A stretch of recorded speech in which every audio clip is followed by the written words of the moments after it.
आतंकवाद सारी मानवता के लिए सबसे बड़ा खतरा है। आतंकवाद हमारे समय की एक बड़ी चुनौती है। आतंकवाद की डेफिनेशन करने के लिए यूएन में एक रिजोल्यूशन पड़ा हुआ है। आज भी कई देश आतंकवादियों को अपने क्षेत्र में पनाह दे रहे हैं। जो देश आतंकवाद का पॉलिटिकल टूल के रूप में इस्तेमाल कर रहे हैं, उन्हें ये समझना होगा कि आतंकवाद उनके लिए भी उतना ही बड़ा खतरा है। अफगानिस्तान में सत्ता परिवर्तन इंक्लूसिव नहीं है। ये सुनिश्चित किया जाना बहुत जरूरी है कि अफगानिस्तान की धरती का इस्तेमाल आतंकवाद फैलाने और आतंकी हमलों के लिए न हो। We will destroy radical Islamic terrorism. Until basic questions are answered about how communities coexist, the embers of extremism will continue to burn.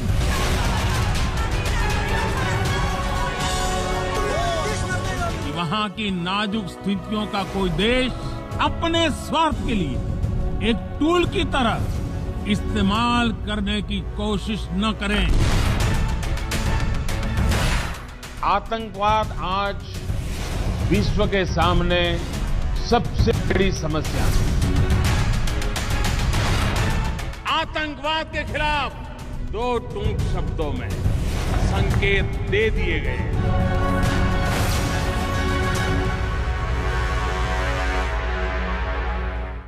नमस्कार, मैं हूं श्वेता सिंह और आप देख रहे हैं आज तक। हम इस समय लाइन ऑफ कंट्रोल पर मौजूद हैं, जहां सीज फायर के समझौते के बाद से भारत और पाकिस्तान के बीच जो सीमाएं हैं वो खामोश हैं, गोलियां नहीं चली हैं, लेकिन घुसपैठ की कोशिशें पाकिस्तान की तरफ से खत्म हो गई हों, ऐसा भी नहीं है। अलग अलग सेक्टर्स पर इस तरह की घटनाओं की खबरें मिलती रहती हैं, लेकिन भारतीय फौज सतर्क है, मुस्तैद है और इसीलिए आतंकियों को उनके मंसूबे में कामयाब नहीं होने दिया जाता है। दरअसल आतंकवाद का जो दर्द है वो हिंदुस्तान से बेहतर कोई नहीं समझ सकता, उस दर्द को कोई बेहतर नहीं समझ सकता और वैसा मुकाबला दुनिया में किसी देश ने नहीं किया है आतंक के खिलाफ। और इसीलिए जब भी अंतर्राष्ट्रीय मंच पर जरूरत होती है तो प्रधानमंत्री नरेंद्र मोदी ये कोशिश करते हैं कि समूची दुनिया को एकजुट, एक मत किया जाए आतंकवाद के खिलाफ। रिग्रेसिव थिंकिंग के साथ जो देश आतंकवाद का पॉलिटिकल टूल के रूप में इस्तेमाल कर रहे हैं, उन्हें ये समझना होगा कि आतंकवाद उनके लिए भी उतना ही बड़ा खतरा है। ये सुनिश्चित किया जाना बहुत जरूरी है कि अफगानिस्तान की धरती का इस्तेमाल आतंकवाद फैलाने और आतंकी हमलों के लिए न हो। यूनाइटेड नेशंस की जनरल असेंबली से प्रधानमंत्री मोदी ने ये आईना दिखाया है दुनिया के उन देशों को जिनके लिए आतंकवाद एक राजनीतिक व्यवस्था है, जिनके लिए धार्मिक कट्टर आतंकवाद विश्व में वर्चस्व स्थापित करने का हथियार है। प्रधानमंत्री मोदी ने ये बिल्कुल स्पष्ट कर दिया कि आतंकी समर्थक विस्तारवादी सोच के खिलाफ भी दुनिया को साथ आने की जरूरत है, इससे पहले कि देर हो जाए। जब सही समय पर सही कार्य नहीं किया जाता तो समय ही उस कार्य की सफलता को समाप्त कर देता है। संयुक्त राष्ट्र को खुद को प्रासंगिक बनाए रखना है तो उसे अपनी इफेक्टिवनेस को सुधारना होगा, रिलायबिलिटी को बढ़ाना होगा। यूएन पर आज कई तरह के सवाल खड़े हो रहे हैं और इसमें आतंकवाद की चुनौती से भारत दशकों से लड़ रहा है। प्रधानमंत्री मोदी जब 3 दिन के अमेरिकी दौरे में आतंकवाद की क्रूरता दुनिया के सामने रख रहे हैं, तब उन दिनों में भी भारत आतंकी हमलों से जूझने और उन्हें विफल करने में जुटा है। लेकिन हद तो तब हो जाती है कि उसी आतंकवाद का पिता पाकिस्तान यूनाइटेड नेशंस का इस्तेमाल आतंकी सोच को प्रसारित करने में करता है। Pakistan desires peace with India as with all its neighbors. But sustainable peace in South Asia is contingent upon resolution of the Jammu and Kashmir dispute in accordance with the relevant United Nations Security Council resolutions and the wishes of the Kashmiri people. Last February, we reaffirmed the 2003 ceasefire understanding along the line of control. The hope was that it would lead to a rethink of the strategy in Delhi. प्रधानमंत्री मोदी ने पाकिस्तान के इसी आतंकी चरित्र को इशारों में सबके सामने रखा। उनके संबोधन से पहले ही भारत का जो जवाब इमरान खान को मिला है, वो पाकिस्तान के चेहरे पर भरपूर तमाचा है। This is not the first time the leader of Pakistan has misused platforms provided by the UN to propagate false and malicious propaganda against my country, and seeking in vain to divert the world's attention from the sad state of his country, where terrorists enjoy free pass, while the lives of ordinary people, especially those belonging to the minority communities, are turned upside down. Kashmir पर भारत को घेरने की कोशिश करने वाले इमरान को भारत ने ultimatum दे दिया है कि वो जितनी जल्दी हो सकता है अब पीओके खाली कर दे। पीओके को इमरान एंड कंपनी ने आतंकवादियों का अड्डा बना दिया है। अफगानिस्तान और पाकिस्तान के बीच जो आतंकी संबंधों का पुल जुड़ा है, वो किसी से छुपा नहीं है। लेकिन ऐसे में यूनाइटेड नेशंस सिर्फ एक बहस और चर्चा का मंच बनकर न रह जाए, बल्कि उसकी सार्थकता की भी जरूरत है। इस समय अफगानिस्तान की जनता को, वहां की महिलाओं और बच्चों को, वहां की माइनॉरिटीज को मदद की जरूरत है, और इसमें हमें अपना दायित्व निभाना ही होगा। अफगानिस्तान में तालिबानियों के सत्ता में लौटने के बाद अमेरिका भी आतंकवाद के गठबंधन को शायद समझ रहा है और समझ पा रहा है पाकिस्तान की उस भूमिका को जिसमें वो आतंक की नर्सरी बन चुका है। ये पाकिस्तान अधिकृत कश्मीर का इलाका है और कई ऐसे इलाकों में लॉन्च पैड्स हैं पाकिस्तान जिन्हें प्रायोजित करता है आतंकियों को, जहां पर ट्रेनिंग दी जाती है ताकि वो भारत में दाखिल होकर यहां पर आतंक फैलाएं। अफगानिस्तान के पूरे मामले के बाद हम सब ने सुना कि किस तरीके से पाकिस्तान में ये आवाजें भी चलने लगी कि जो पंजशीर में पाकिस्तान ने मदद की अफगानिस्तान की, तालिबान की, उसका फायदा वो चाहता है कि कश्मीर में मदद के जरिए वो उठाए। दरअसल त्रासदी है कि संयुक्त राष्ट्र ने आज तक आतंकवाद की परिभाषा तक तय नहीं की है, जबकि सच तो ये है कि दुनिया भर का कोई भी देश हो, वो आतंक से पीड़ित किसी न किसी रूप में रहा है। ऐसे में हिंदुस्तान अपनी तरफ से प्रयास यही करता है कि आतंक के खिलाफ कैसे लड़े वो सबको बताए, और अगर भारत और अमेरिका आज एक सुर इसमें समझ में आते हैं तो उसकी बड़ी वजह है कि किस तरह से ओबामा से लेकर ट्रंप, ट्रंप से लेकर बाइडेन तक कूटनीति का एक सिलसिला चला है।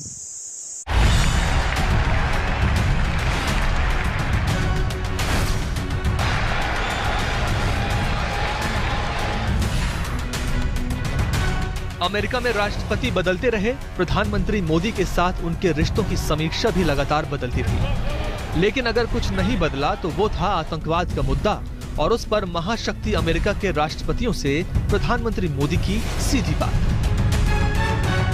सामान्यतः अमेरिका और भारत के संबंधों की चर्चा होना बहुत स्वाभाविक है, लेकिन पिछले 2 साल में हमने देखा है कि भारत और अमेरिका, न सिर्फ अमेरिका और भारत के लिए लेकिन वैश्विक दृष्टि से भी कई विषयों पर कंधे से कंधा मिलाकर के काम किया है।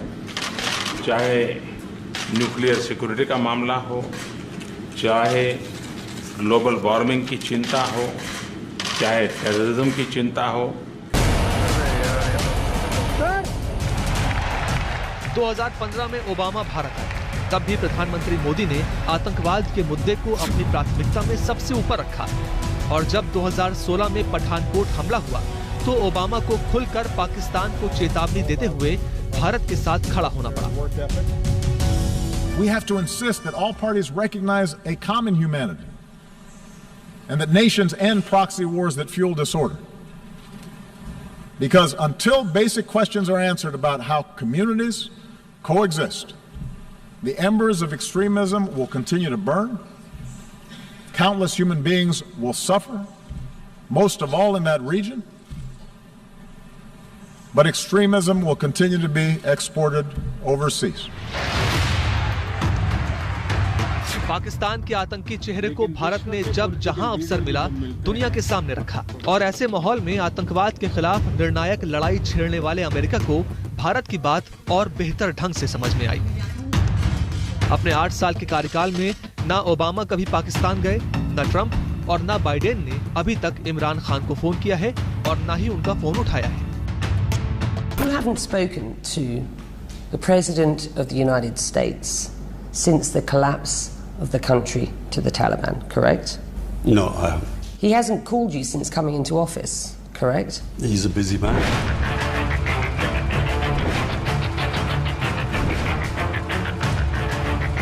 प्रेसिडेंट ट्रंप पूरी मजबूती के साथ आतंक के खिलाफ खड़े हुए हैं। डोनाल्ड ट्रंप के राष्ट्रपति रहते भारत को आतंकवाद के असली चेहरे को दुनिया के सामने लाने में और कामयाबी मिली।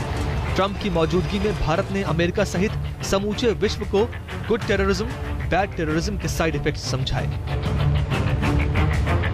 आज भी कई देश आतंकवादियों को अपने क्षेत्र में पनाह दे रहे हैं और आतंकवाद को अपनी नीति का उपकरण मानते हैं। और जब good terrorism and bad terrorism ये बातें सुनने को मिलती है तब तो आतंकवाद के खिलाफ लड़ने की हमारी निष्ठाओं पर भी सवाल या निशान खड़े होते हैं। पश्चिम एशिया में आतंकवाद की पाशविकतापूर्ण वापसी तथा दूर और पास के देशों पर इसके प्रभाव को ध्यान में रखते हुए सम्मिलित कार्यवाही का स्वागत करते हैं। ये भारत की जीत ही थी कि आतंकवाद के खिलाफ जिस लड़ाई को लगातार भारत लड़ रहा था, अमेरिकी राष्ट्रपति ट्रंप ने उसकी परिभाषा और स्पष्ट कर दी। Both our nations have been struck by the evils of terrorism, and we are both determined to destroy terrorist organizations and the radical ideology that drives them. We will destroy radical Islamic terrorism. ये प्रधानमंत्री मोदी की कोशिशें थीं कि कम से कम आतंकवाद पर चर्चाएं होने लगीं और प्रतिबद्धताएं दोहराई जाने लगीं। वरना कड़वा सच तो ये भी है कि मानवाधिकारों की वकालत करने वाली विश्व की सर्वोच्च संस्था संयुक्त राष्ट्र संघ तो अभी तक आतंकवाद की कोई तय परिभाषा घोषित ही नहीं कर पाया है। यहाँ यूएन जनरल सेक्रेटरी बैठे हैं, 40 साल हुए यूएन में एक रिजोल्यूशन पड़ा हुआ है आतंकवाद की डेफिनेशन करने के लिए। आतंकवादी कौन है, आतंकवाद की मदद किसको माना जाएगा, उसके लिए दुनिया का व्यू क्या होगा, वो 40 साल हो गए। सब लिप सिंपैथी दिखाते हैं आतंकवाद के लिए, लेकिन वो बिल पे न चर्चा होती है न निर्णय होता है। प्रधानमंत्री मोदी की आतंकवाद समर्थकों को खुली लताड़ से ये होने लगा कि अमेरिका ने पाकिस्तान को दी जाने वाली आर्थिक मदद पर रोक लगाई। बराक ओबामा के राष्ट्रपति रहते 2010 में जो अमेरिका पाकिस्तान को 1.24 अरब डॉलर की मदद करता था, वही अमेरिका 2016 में सिर्फ 31 करोड़ 60 लाख डॉलर देता है। ट्रंप जब राष्ट्रपति बने तो उन्होंने न सिर्फ पाकिस्तान को मिलने वाली मदद बंद कर दी, बल्कि खुलकर पाकिस्तान को सुधर जाने की चेतावनी दी।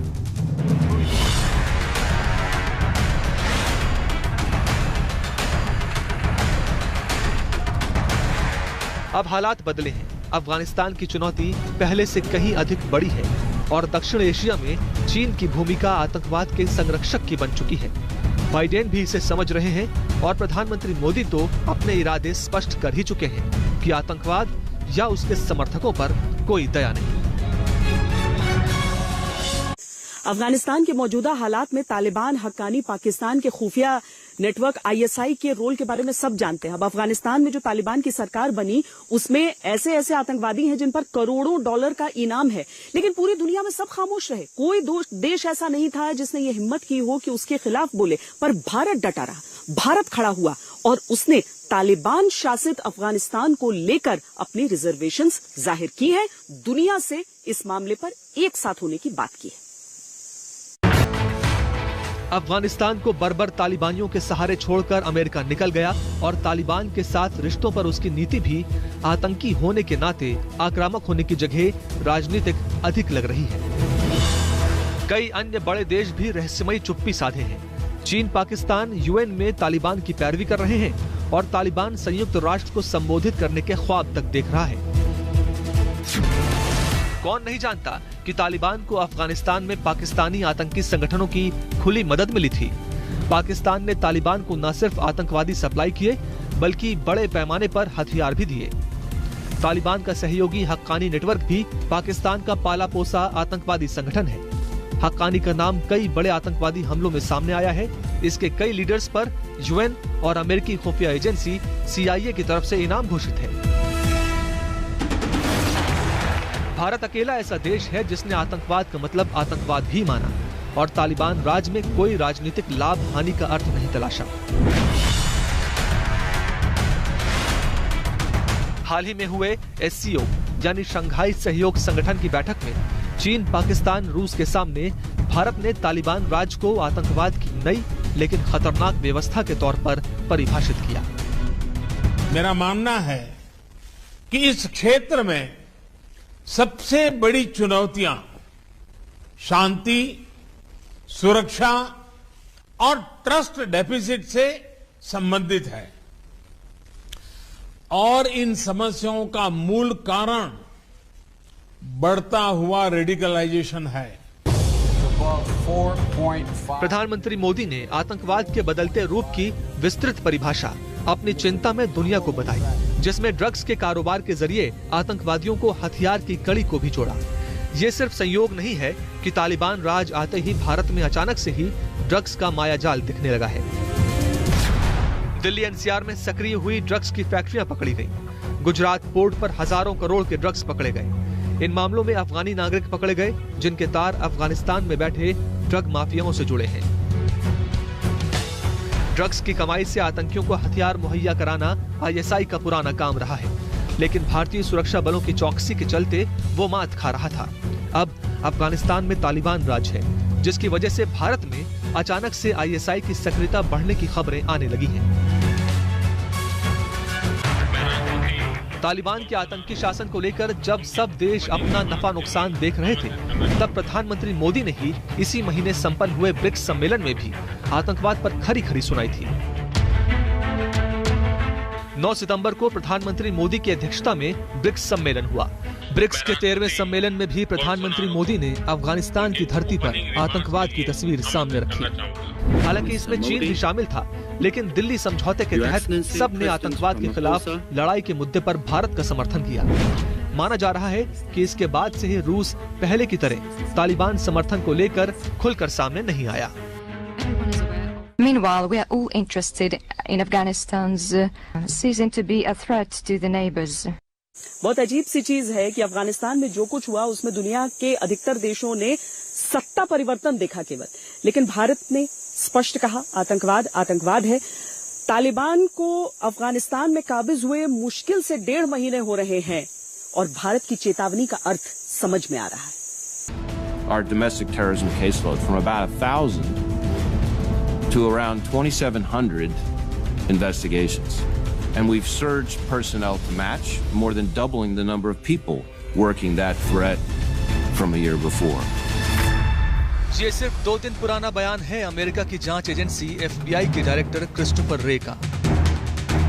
अमेरिका की चिंता है कि आतंकवादियों ने अमेरिका को अपने निशाने से कभी हटाया ही नहीं। अफगानिस्तान के हालात अमेरिका के लिए फिर से खतरे का अलार्म बजा रहे हैं।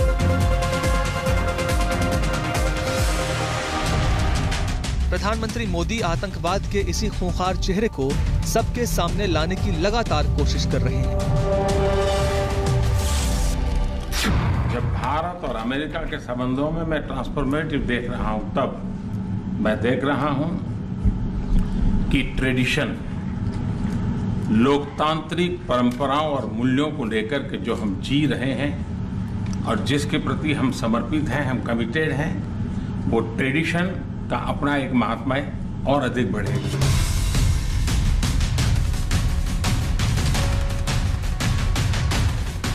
तालिबान दुनिया से एक राजनीतिक दल की तरह मान्यता चाहता है, लेकिन क्या कोई ये भूल सकता है कि उसी के संरक्षण में अफगानिस्तान के अंदर अल-कायदा जैसा संगठन पल रहा है। वो जिस हक्कानी के साथ सरकार में है, वो हक्कानी नेटवर्क आईसिस खुरासान का पार्टनर है। आईसिस खुरासान के साथ पाकिस्तान के सभी आतंकी संगठन जुड़े हैं और पाकिस्तान खुद आतंकवादियों का सबसे बड़ा सप्लायर और ट्रेनर देश बन चुका है। जिस तरीके से आतंकवाद इम्बोल्डेंट हो गया और पाकिस्तान का जो सपोर्ट है उसको वैसे ही जारी है। वहाँ पे अभी तक इंटरिम गवर्नमेंट जो है वो एक इंक्लूसिव गवर्नमेंट सबको साथ लेके नहीं चल पाई और लगता है कि आने वाले समय में भी नहीं चल पाएगी। गवर्नमेंट जो है वहाँ पे उसको कोई लेजिटिमेसी नहीं है, वो इलेक्टेड गवर्नमेंट नहीं है, जनता उसमें उनकी सपोर्ट बहुत कम है। भारत कई दशकों से पाकिस्तान की साजिशों वाले आतंकवाद से लड़ रहा है। कश्मीर धारा 370 हटने के बाद अब वापस अपने अच्छे दिनों की तरफ लौट रहा है, लेकिन अफगानिस्तान में तालिबान राज आते ही अचानक से आतंकी घटनाएं बढ़ने लगी।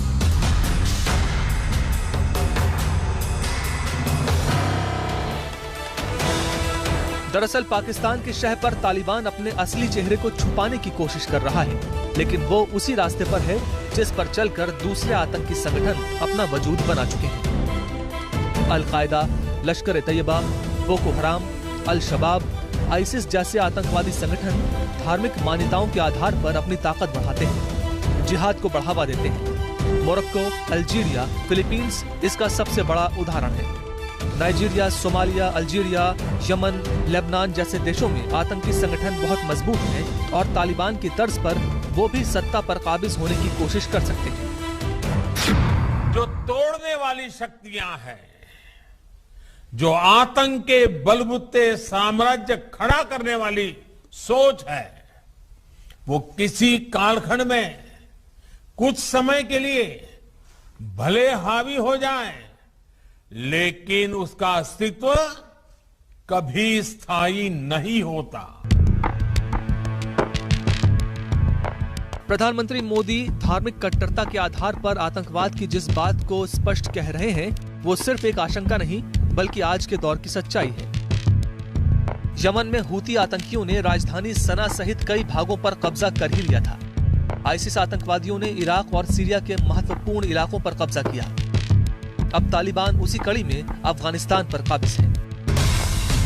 विश्व इस समय आतंकवाद के लिहाज से सबसे खतरनाक दौर में है, जहां आतंकवाद सत्ता के सिंहासन तक पहुंच चुका है। आखिरी अलार्म की तरह प्रधानमंत्री मोदी दुनिया को लगातार सचेत कर रहे हैं।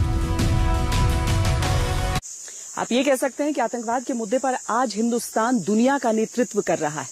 दिखाएंगे इस ब्रेक के बाद। आप देखते रहिए आज तक। आतंकवाद के खिलाफ एक स्टैंड लेते हुए कई देश अपना नफा देखते हैं, नुकसान देखते हैं, अपना डर भी देखते हैं, लेकिन जब भी इंसानियत लहूलुहान हुई है, तब हिंदुस्तान ने बिना किसी डर के, बिना किसी पूर्वाग्रह के अपनी संवेदनाएं प्रकट की।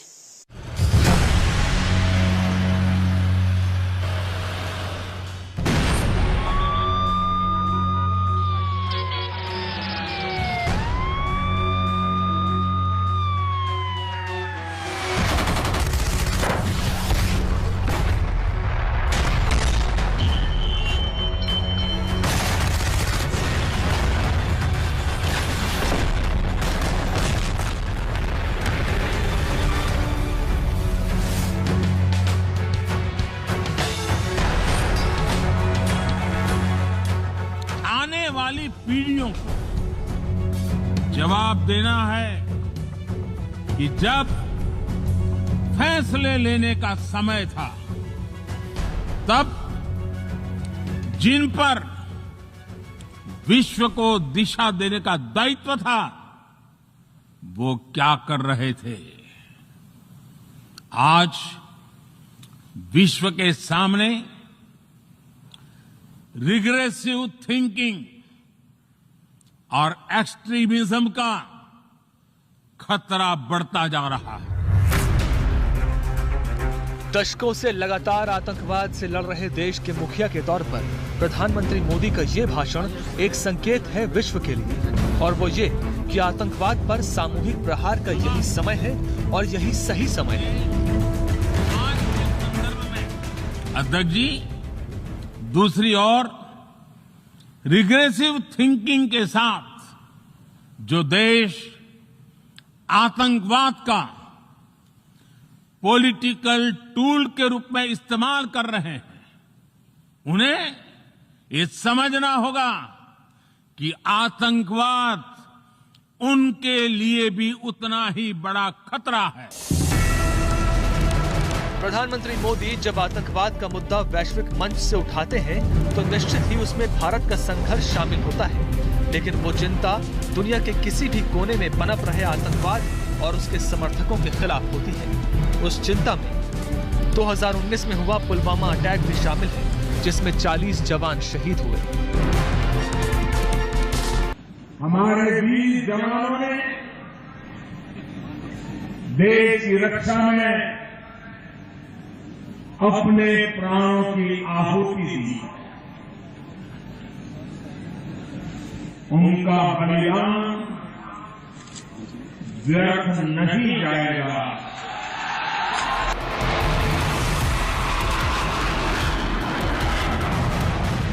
भारत ने इसका बदला पाकिस्तान में एयर स्ट्राइक से लिया था। सौगंध मुझे इस मिट्टी की, मैं देश नहीं मिटने दूंगा।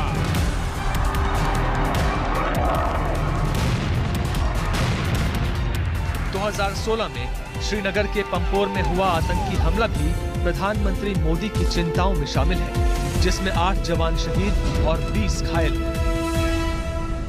भारत वो देश है जिसने शांति की स्थापना में सबसे ज्यादा अपने वीर सैनिकों को खोया है।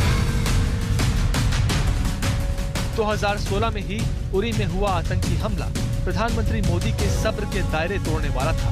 इसमें 20 जवान शहीद हुए। जम्मू कश्मीर में, उरी में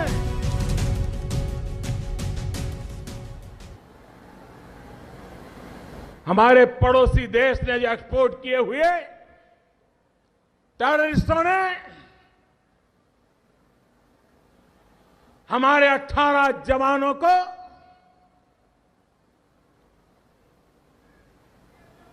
बलिदान होना पड़ा।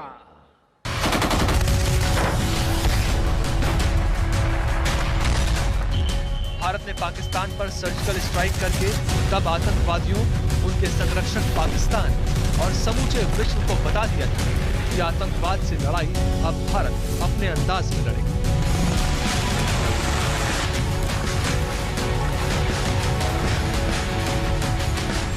आजकल पूरे देश में हमारी सेना के पराक्रम की चर्चा हो रही है। पहले कभी हम इजराइल ने ऐसा किया सुनते थे, लेकिन देश ने देखा कि भारत की सेना भी किसी से कम नहीं है। प्रधानमंत्री मोदी के लिए भारत में हुए आतंकी हमले जितनी बड़ी चिंता की बात थे, उतने ही बड़े वो हमले भी थे जिनमें वैश्विक रूप से मानवता जख्मी हुई। 2015 में पेरिस में हुआ आतंकी हमला 130 लोगों की जान ले गया था और 400 लोग जख्मी हुए थे। तब प्रधानमंत्री मोदी ने आतंकवादी हमले पर सिर्फ संवेदनाएं व्यक्त नहीं की थी, बल्कि फ्रांस के लोगों के साथ भारत का समर्थन भी बांटा था। ये हमला फ्रांस पर नहीं है, ये हमला मानवता पर है, मानवतावादी विचारों पर है। 2016 में ही फ्रांस में जब आतंकी हमले में 80 से ज्यादा लोग मारे गए, तब भी प्रधानमंत्री मोदी ने विश्व का आह्वान किया था आतंकवाद के खिलाफ एकजुट होने के लिए।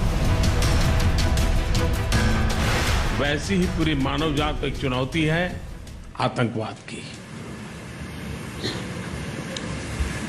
फ्रांस ने दुनिया के सामने एक रास्ता दिखाया है। कैसी भयंकर अवस्था में निर्दोष लोगों को मौत के घाट उतार दिए जाए तो भी अपनी विकास की यात्रा में विचलित नहीं होना। 2016 में जर्मनी में हुआ बेहद दुखदाई अटैक हो या 2017 में इंग्लैंड मैनचेस्टर एरिना में हुआ आतंकी हमला हो, प्रधानमंत्री मोदी ने हर मौत को मानवता की मौत से जोड़ा और आतंकवाद को दुनिया के लिए सबसे बड़े खतरे के तौर पर प्रस्तुत किया। हर बार दुनिया से आतंकवाद के खिलाफ एक साथ आने को कहा। तब उन्होंने आतंकवाद में भेद नहीं किया था।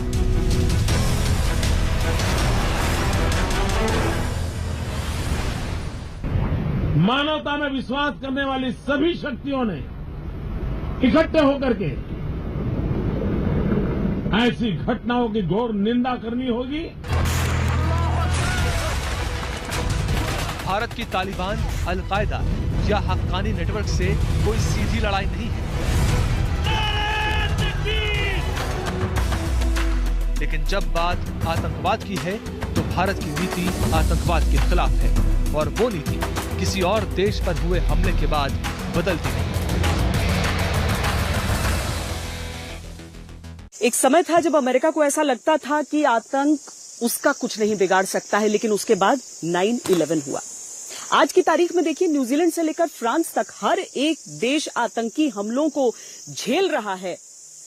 आज समूची दुनिया के पास कोई चारा नहीं बचा है। आतंकवाद को आतंकवाद समझकर उससे लड़ना होगा। सत्ता परिवर्तन इंक्लूसिव नहीं है और बिना नेगोशिएशन के हुआ है।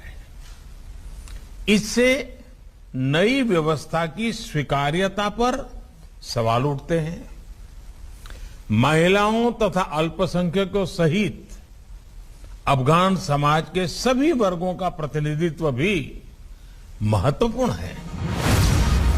इसी महीने होने वाली सार्क देशों की विदेश मंत्रियों की मीटिंग में भी पाकिस्तान तालिबान को शामिल करना चाहता था, लेकिन भारत के कड़े विरोध के चलते पाकिस्तान कामयाब नहीं हो सका। सार्क मीटिंग रद्द हो गई। अमेरिका में कई सेनेटर और सांसद पाकिस्तान के खिलाफ एक आतंकी देश होने के आरोप के साथ मोर्चा खोल चुके हैं। जर्मनी आतंकवाद के मुद्दे पर भारत के साथ है। फ्रांस कई बार भारत के साथ खड़े होने की प्रतिबद्धता जता चुका है। इजराइल और तो और सर्बिया जैसे छोटे देश भी आतंकवाद के मुद्दे पर भारत के साथ खड़े हैं। चीन के रहमो करम पर पाकिस्तान तालिबान की सरकार को विश्व में स्थापित करके आतंकवाद को संवैधानिक दर्जा दिलाना चाहता है, लेकिन उसे पता ही नहीं कि उसकी जमीन के नीचे से भारत ने कालीन खींच ली है।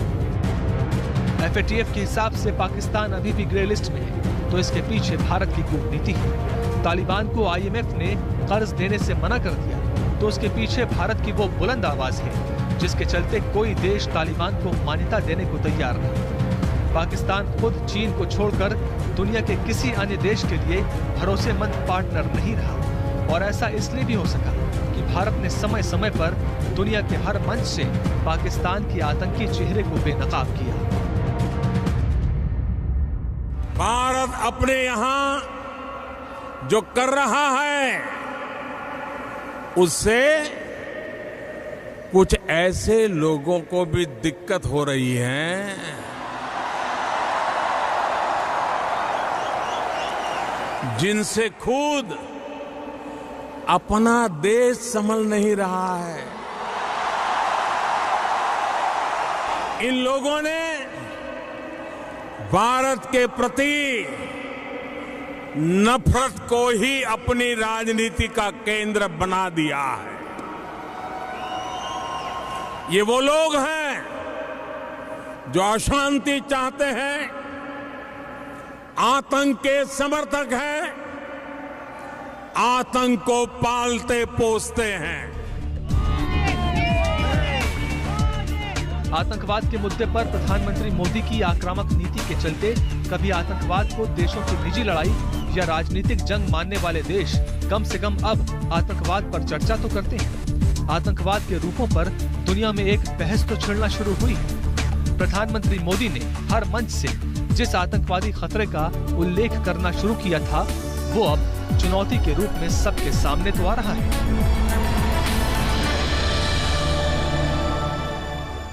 आतंक के खिलाफ अपनी लड़ाई में हिंदुस्तान कभी भी कोई भी कदम उठाने से नहीं हिचकता। दिखाएंगे इस ब्रेक के बाद, आप देखते रहिए आज तक।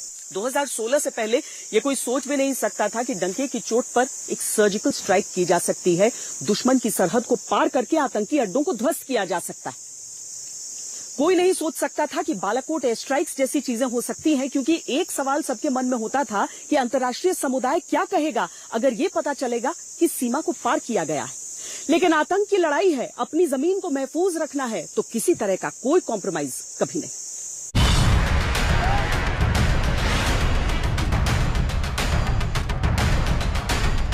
भारत के पास जल्दी ही राष्ट्रीय खुफिया ग्रिड यानी कि नेट ग्रिड होगा। नेट ग्रिड का काम आतंकवाद की बदली हुई चुनौतियों के अनुसार मॉडर्न टेक्नोलॉजी को विकसित करना है। नेट ग्रिड एक इलेक्ट्रॉनिक डाटाबेस है जिसकी मदद से संदिग्ध लोगों का पता लगाना और आतंकी हमलों को रोकना आसान होगा। नेट ग्रिड की रेंज में बैंकिंग, इनकम टैक्स, हवाई या ट्रेन यात्राओं, पैसे के लेन देन और फोन कॉल्स की जानकारी होगी। आतंकवाद ने चोला बदला है तो प्रधानमंत्री मोदी के नेतृत्व में भारत ने भी अपनी लड़ाई तेज कर दी है। आतंकी आते तो हैं लेकिन बच नहीं पाते। हमारी इस खास पेशकश में इतना ही। कैमरा पर्सन सैयद मोहसिन के साथ मुझे दीजिए इजाजत। देश और दुनिया की बाकी खबरों के लिए आप देखते रहिए आज तक। आज तक बेमिसाल